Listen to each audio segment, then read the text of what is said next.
When a super empath loves, it's not casual. It's not surface level. It's not something that comes and goes with the mood of the day. It's real. It's the kind of love that pays attention to the smallest details, the shift in your tone, the silence between your words, the pain you try to hide behind a smile. It's the kind of love that doesn't just hear you, it feels you. And that is both your greatest gift and your greatest vulnerability. Because when you love, you don't hold back. You don't calculate. You don't play games. You show up fully, deeply, honestly. But here's the truth you must understand, and this truth will change everything for you. Not everyone you love is capable of loving you the same way. And that is not a reflection of your worth. It is a reflection of their capacity. You see, a super empath often falls into a dangerous pattern, believing that if they just love harder, give more, understand deeper, they can teach someone how to love them. But love is not something you can convince someone into feeling. It's something they either rise to or they don't. And when they don't, you're left carrying the weight of something that was never yours to fix. You start questioning yourself. Was I too much? Did I give too much? Should I have been different? You are exactly who you are meant to be. The real question is, why did you stay in a place where your love was not honored? Because your power doesn't come from how deeply you can love someone else. Your power comes from how deeply you can honor yourself while loving them. A super empath's journey is not about loving less. It's about loving smarter. It's about recognizing that your depth is sacred and not everyone deserves access to it. It's about understanding that boundaries are not walls, they are standards. And the right person, they won't be overwhelmed by your depth. They won't run from your intensity. They won't take advantage of your kindness. They will meet you there. They will rise to your level, not shrink you down to theirs. So stop trying to make your love easier to handle. Stop diluting your truth just to keep someone comfortable. The right connection doesn't require you to become less. It requires someone who is ready to experience more. And the moment you truly understand this is the moment your love stops being painful and starts becoming powerful in the way it was always meant to be. A super empath doesn't fall into love casually or accidentally. Step into it with awareness, with presence, and with a kind of emotional intention that most people rarely reach. For them, love is not just a feeling that happens in the moment. It's a conscious choice to invest, to nurture, and to show up in a meaningful way. They don't just ask, how do I feel today? They ask, what does this connection need? And how can I honor it? That difference alone sets the depth of their love apart from the ordinary. When they connect with someone, they pay attention in ways that go far beyond words. They notice patterns, emotional shifts, unspoken fears, and hidden desires.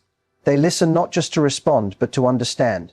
And in that understanding, they begin to build something intentional, a bond that is rooted in care, effort, and emotional responsibility.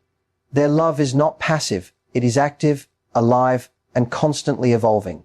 This is why a super empath rarely treats love as something disposable. They don't enter relationships with a let's see where this goes mindset. Even if they don't say it out loud, there is a quiet seriousness in the way they engage. They are present. They are invested.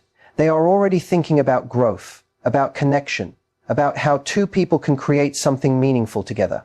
And because of this, they tend to give their energy in a focused and deliberate way. But this level of intention can also create an invisible imbalance, because while they are consciously choosing the connection, the other person may simply be experiencing it. One is building, the other is just participating. One is investing with purpose, the other is showing up when it's convenient. And over time, that gap becomes painful. A super empath may start to feel confused in these moments. They know how deeply they are showing up, how much thought and care they are putting into the connection. So when that same level of intention is not returned, it doesn't make sense to them. They begin to wonder if they need to do more, give more, understand more. They try to close the gap by increasing their effort, believing that intention can inspire intention. But intention cannot be forced. You can't make someone care in the way you care simply by demonstrating it more clearly. You can't teach emotional depth to someone who hasn't yet chosen to develop it within themselves. And this is where the super empath must shift their perspective. Their intentional love is not the problem. In fact, it is their strength. The problem arises when they continue to pour that level of conscious energy into someone who is not equally intentional about them. Because love, when it is truly aligned, doesn't feel like one person is carrying the vision alone. It feels shared. It feels mutual. It feels like two people are choosing each other with the same clarity. So the lesson here is not to love less intentionally, but to become more discerning about where that intention is placed, to recognize that your ability to love with purpose is rare and it deserves to be met with the same level of awareness, effort, and commitment. A super empath has a rare ability to see beyond what is visible on the surface. Where others see behavior, they see the reason behind it. Where others see flaws, they sense the wounds that created them. And where others might judge or walk away, they lean in with understanding. This is why, when they connect with someone, they don't just see who that person is today, they see who that person could become. They notice the hidden strengths, the untapped potential, the quiet goodness that may not even be fully expressed yet. They can sense the parts of someone that are still growing, still healing, still waiting to be brought into the light. And instead of focusing on what's lacking, they feel drawn to what's possible. It's not illusion, it's perception at a deeper level. They recognize qualities that others might overlook, and they believe in them with sincerity. But this ability comes with a subtle danger. Because when you start loving someone for their potential, you can lose sight of their present reality. You begin to relate not to who they consistently show themselves to be, but to the version of them you know they could become. And in doing so, you unconsciously create a relationship with a future that hasn't yet arrived. This is where emotional investment can become complicated. A super empath may stay patient longer than most, giving chances, offering understanding, holding space for growth. They may excuse behaviors that don't align with their values, not because they don't see the problem, but because they also see the possibility of change. They think, I know there's more to them than this, and that belief keeps them connected. But potential is not a promise. It is only a possibility, and a possibility only becomes real when the person themselves chooses to act on it. No matter how clearly you can see someone's growth, you cannot live it for them. You cannot carry them into a version of themselves they are not actively working toward. And this is the painful truth a super empath must eventually face. Because when you hold on to someone's potential, you can end up overlooking patterns that are very real in the present. Inconsistency, lack of effort, emotional unavailability, these things don't disappear just because you believe in who they could be. And over time, the gap between who they are and who you see them becoming can start to feel exhausting. There's also a deeper emotional layer to this. When a super empath invests in someone's potential, they often feel a sense of purpose in the connection. They feel like they are helping, supporting, even uplifting the other person. And while there is beauty in that, it can also create a dynamic where their worth becomes tied to how much they can inspire or heal someone else. But love is not meant to be a project. It is not your role to develop someone into their higher self. Real partnership happens when two people are already committed to their own growth and choose to walk that path together. Not when one person is carrying the vision for both. So the shift here is not to stop seeing potential, it's to stop prioritizing it over reality. To appreciate what someone could be, but make your decisions based on who they consistently show themselves to be right now. Because the right connection won't require you to imagine a better version of someone in order to feel fulfilled. It will already feel aligned with who they are in the present moment. A super empath doesn't experience connection in half measures. When they bond with someone, it isn't casual or detached, it's immersive. They feel the emotional texture of the relationship in a way that is layered and intense. Joy isn't just happiness, it's expansion. Closeness isn't just comfort, it's a sense of emotional home. And when something is off, they don't just notice it, they absorb it. This depth creates connections that can feel incredibly powerful. Conversations carry meaning beyond words. Silence can feel intimate rather than empty. There is a sense of being seen and understood that goes beyond surface-level attraction. For a super empath, this kind of bond is not just desirable, it's natural. It's how they are wired to connect. But the very thing that makes these bonds so meaningful is also what makes them fragile. Because when you feel everything deeply, you don't just experience the highs, you also experience the lows with equal intensity. A small shift in someone's behavior can feel significant. A moment of distance can feel like disconnection. An inconsistency doesn't feel minor, it feels destabilizing. When that depth is reciprocated, it creates something extraordinary. There is balance, mutual understanding, and emotional safety. But when it isn't, the experience becomes confusing and painful. A super empath may find themselves deeply attached to someone who engages only at a surface level. They are offering emotional presence, vulnerability, and care, while the other person may be inconsistent, guarded, or even unaware of the depth being offered to them. This creates a silent imbalance. One person is fully in the experience, while the other is only partially there. And because the super empath feels the connection so strongly, they may assume the other person does too. They may believe that the bond is shared at the same level, even when the evidence suggests otherwise. This assumption can keep them invested far longer than is healthy. Over time, this dynamic begins to take a toll. The super empath starts to feel the weight of emotional effort. They notice that they are the one initiating deeper conversations, the one trying to maintain closeness, the one holding space for both people's emotions. And while they may not immediately express it, there is a quiet exhaustion that builds. What makes it even more difficult is that they don't just feel their own emotions, they feel the absence of the other person's. They can sense when something is missing, when the energy isn't being matched, when the connection is not being nurtured equally. And that awareness can feel heavy, because it's not just about what is happening, it's about what isn't happening. This is where the pain becomes most intense, not just because something is lacking, but because they know what the connection could feel like if it were mutual. They have already experienced the depth within themselves, so they can clearly see the gap between what is and what could be. And that gap creates longing. But depth is not meant to be a one-sided experience. It is meant to be shared, to flow between two people who are both willing to meet each other at that level. When only one person is carrying that emotional intensity, it stops being connection and starts becoming emotional strain. The challenge for a super empath is not to reduce their depth, but to recognize when it is not being met, to understand that a powerful bond requires mutual presence, not just personal intensity. Because no matter how deeply you feel, a connection can only be as strong as the level at which both people are truly participating. A super empath gives in a way that feels natural to them. It isn't calculated, it isn't transactional, and it isn't done with the expectation of keeping score. When they care about someone, they instinctively want to support, to nurture, to be present in ways that make the other person feel safe and understood. Their generosity isn't forced, it flows from a genuine place of connection. They will give their time without hesitation, their energy without complaint, their emotional support without limits. And at first this can feel like something beautiful. It creates closeness. It builds trust. It allows the other person to feel deeply seen and cared for. A super empath often becomes the emotional anchor in a relationship, the one who listens, reassures, understands, and holds space when things get difficult. But the challenge is that this giving rarely comes with clear boundaries, because in their mind, love means showing up fully.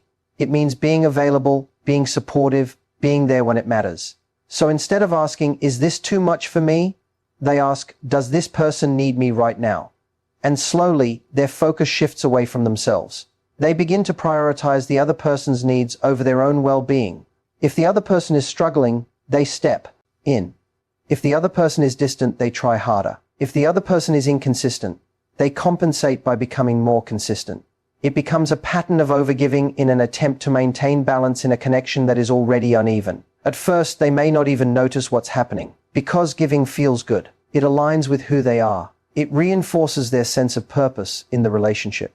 But over time, something starts to feel off. There is a quiet depletion that begins to grow. They may feel emotionally drained without fully understanding why. They may feel unappreciated, even if the other person hasn't done anything obviously wrong. They may start to sense that they are giving more than they are receiving, but struggle to pull back because it feels unnatural to them. This is where the cost of selfless giving becomes clear, because when there are no boundaries, giving stops being an act of love and starts becoming an act of self-neglect, not intentionally but gradually, subtly, almost invisibly. A super empath may tell themselves that love requires sacrifice, that being there for someone means putting their own needs aside. But there is a difference between healthy compromise and consistent self-abandonment. One strengthens a relationship, the other slowly erodes the person who is giving. And the truth is, when you give without limits, you also remove the opportunity for the other person to step up. They may become accustomed to your presence, your effort, your emotional availability, without ever having to match it. Not necessarily out of bad intention, but because the dynamic has allowed it. This creates an imbalance where one person is carrying the emotional weight of the relationship. And the longer it continues, the harder it becomes to change, because it has already become the norm. The shift for a super empath is not to stop being generous or caring. That is part of their nature, and it is something powerful. The shift is to recognize that their energy is valuable, and it deserves to be protected. Giving should come from a place of abundance, not depletion. Support should feel mutual, not one-sided. Presence should be shared, not carried alone. Because when you constantly give at the expense of yourself, you don't just lose energy, you lose connection with your own needs. And without that awareness, even the purest love can begin to feel heavy instead of fulfilling. A super empath has a natural sensitivity to emotional energy that most people don't consciously develop. They can walk into a room and feel the atmosphere shift. They can hear a single sentence and sense what's hidden beneath it. They can notice inconsistencies between words and actions, and something inside them quietly says, "Pay attention." This is their intuition, subtle, persistent, and often incredibly accurate. In many areas of life, they trust this inner voice.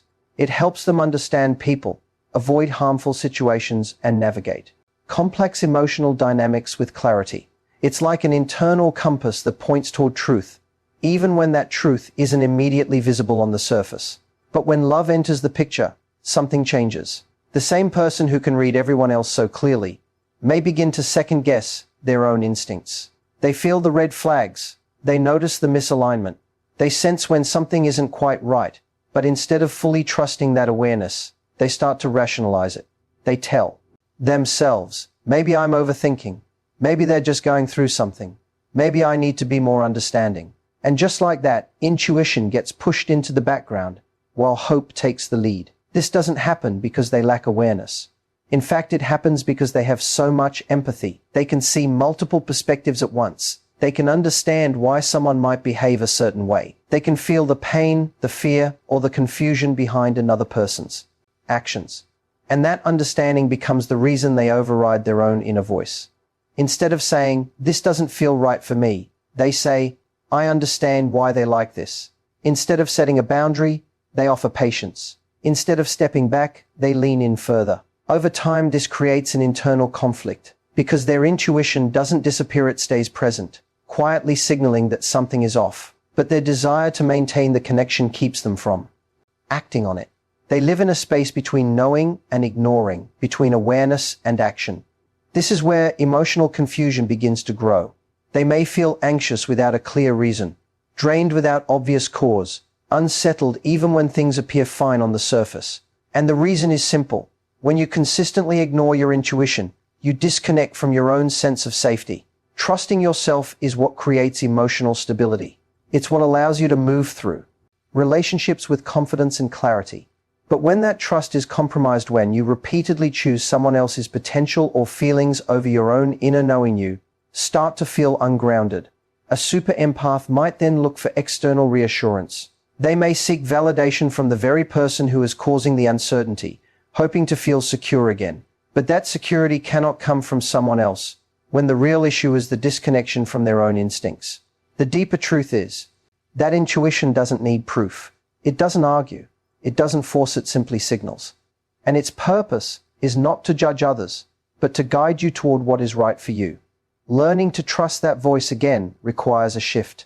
It means allowing your awareness to matter, even when it challenges what you want to believe. It means recognizing that understanding someone else should never come at the cost of ignoring yourself. Because the moment you start honoring your intuition, you begin to rebuild the trust within. And from that place, your decisions become clearer, not because everything is perfect, but because you are finally aligned with what you already knew all along. A super empath carries a presence that naturally draws people in. It's not just kindness, it's a combination of emotional openness, deep listening, and an ability to make others feel understood in a way they rarely experience. When someone feels seen at that level, it creates a powerful sense of connection. And because of this, a super empath often finds themselves attracting a wide range of people into their life. Some of those people are genuine. They are self-aware, emotionally available, and capable of meeting that depth with respect and reciprocity. With them, the connection feels balanced. There is mutual care, shared effort, and a sense that both people are contributing to something meaningful. These relationships tend to feel calm, supportive, and quietly strong. But alongside those connections, there are also people who are drawn to the super empath for a different reason. Not because they are ready to give, but because they sense someone who will understand, tolerate, and perhaps even carry emotional weight for them. These individuals may not consciously intend harm, but they are often unprepared or unwilling to meet the level of depth being offered. At first, it can be difficult to tell the difference. Both types of people may show interest. Both may express appreciation. Both may enjoy the connection. But over time, their patterns begin to reveal themselves. The person who is aligned will show consistency. They will make an effort to understand the super empath as much as they are being understood. They will take responsibility for their actions and contribute emotionally to the relationship. There is a natural flow, a sense that energy is moving in both directions. The person who is not aligned, however, will often show inconsistency. They may be present one moment and distant the next. They may open up when it benefits them, but struggle to offer the same level of attention in return. They may rely heavily on the super empath's support, without developing the ability to support in equal measure. Because a super empath is naturally compassionate, they may initially respond to this imbalance with patience. They may think, maybe they just need time, or maybe they're going through something difficult. And while empathy is a strength, it can also blur the line between understanding someone and excusing patterns that are not healthy. This is where the dynamic can quietly shift. The super empath begins to give more time, more energy, more emotional support in an attempt to stabilize the connection. Meanwhile, the other person may begin to rely on that support without fully recognizing the impact of their own lack of contribution. What started as a connection slowly becomes one-sided. The difficulty lies in the fact that the super empath doesn't always see this as being taken advantage of. They see it as helping, as caring, as being there for someone who needs them. But over time, the imbalance becomes heavier. There is less return, less effort, less presence from the other side. And eventually, there comes a moment of realization. Not always sudden, but gradual. A quiet awareness that something doesn't feel equal. That the energy being given is not being matched. That the connection, while meaningful, is not being sustained by both people in the same way. Recognizing this doesn't mean becoming guarded or closed off. It means becoming more aware of patterns. It means noticing not just how someone makes you feel in moments of connection, but how they consistently show up over time. Because attraction alone doesn't define a healthy relationship. Consistency, effort, and mutual respect do. And while a super empath will always have the ability to draw people in, the real growth comes from learning who to keep close and who to gently let go. A super empath often begins their emotional journey believing that the depth of their love is their strength, and in many ways, it is. But over time, they start to realize something deeper. Their capacity to feel so intensely can either become a source of fulfillment or a source of self-abandonment, depending on how it is directed. There comes a point where they recognize a pattern. They can love deeply, understand profoundly, and give wholeheartedly, but none of that guarantees they will be met in the same way. And this realization can be painful at first, because it challenges the belief that effort alone should create balance. They may think, if I care enough, it will be enough. But life doesn't always work on that principle. The shift begins when they understand that love, in its healthiest form, is not about diminishing themselves to keep someone close. It is not about shrinking their needs, silencing their intuition, or overextending their emotional energy just to maintain connection. Instead, love is meant to exist alongside self-respect, not in opposition to it. This is where the lesson becomes clear. Self-abandonment is never required for genuine love. A super empath may have spent a long time believing that being understanding means tolerating imbalance. That being patient means ignoring their own emotional needs. That being kind means continuing to give even when they are not receiving. But over time, they start to feel the cost of that belief. Exhaustion begins to appear, not just physical, but emotional. A sense of being stretched too thin. A quiet realization that they are constantly adjusting themselves to fit into spaces that are not adjusting for them. And beneath that exhaustion, there is often a deeper feeling, disconnection from themselves. Because when you consistently prioritize someone else's emotional world over your own, you slowly lose touch with your own internal landscape. You stop asking, how do I feel in this? And start asking only, how can I make this work for them? And in doing so, your own needs become secondary, then optional, and eventually ignored. The transformation happens when they begin to ask a different question. What does love look like when I include myself in it? That question changes everything. It shifts love from something that is given away freely without limits, to something that is shared with awareness and respect. It introduces the idea that emotional investment should not come at the cost of emotional depletion. It allows them to see that boundaries are not rejection, they are protection of their own well-being. A super empath starts to realize that the right connection does not require them to overextend. It does not require constant proving, constant understanding, or constant emotional labor. Instead, it feels balanced. It feels reciprocal. It feels like both people are naturally contributing without one person carrying the emotional weight of the relationship.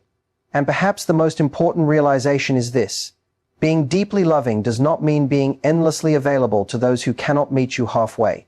There is a difference between compassion and self-sacrifice, between understanding someone and losing yourself in the process of understanding them, between supporting someone and becoming responsible for their emotional growth. When a super empath begins to see this distinction clearly, their entire approach to love evolves. They no longer measure their worth by how much they can endure or how deeply they can give. Instead, they begin to measure alignment, mutual effort, emotional consistency, and respect for their boundaries.